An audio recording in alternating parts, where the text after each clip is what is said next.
آپ فرماتے وہ قادری کہلانے کے لائق، وہ پادری کہلانے کے لائق تو ہے مگر قادری کہلانے کے لائق، اس کا راستہ منہاج القرآن کا نہیں، اس کا راستہ منہاج الشیطان کا راستہ ہے۔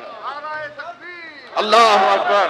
پتہ چلا یا رسول اللہ، بہت سے لوگ قادری بھی لگا لیں تو قادری نہیں ہوتے۔ بھئی ایک جماعت ہے وہابیوں کی، ایک جماعت ہے وہابیوں کی، اس کے 3 دھڑے ہیں۔ پہلے دھڑے کا سربراہ ہے فضل الرحمان، دوسرے دھڑے کا سربراہ ہے سمیع الحق، اور تیسرے دھڑے کا سربراہ ہے اجمل قادری۔ اجمل،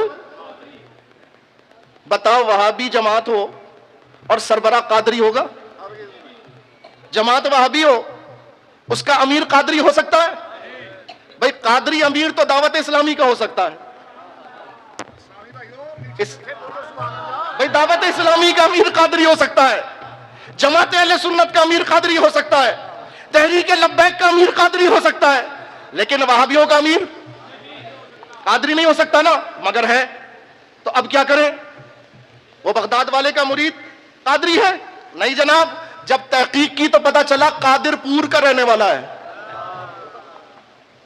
او بھائی، جس گاڑی میں جس ٹرین میں بیٹھے ہو دیکھ لو انجن کی ڈائریکشن کدھر ہے، لگ اپنا ڈبہ رہا ہے مگر ٹرین اپنی نہیں ہے، اس کا انجن بدل گیا ہے۔ ہر قادری کہلانے والا بھی اصلی قادری، تو اب اصلی قادری کو کیسے پہچانوں؟ اب اصلی نقشبندی کو کیسے پہچانوں؟ اب اصلی سہروردی کو کیسے پہچانوں؟ اب اصلی چشتی کو کیسے جانوں؟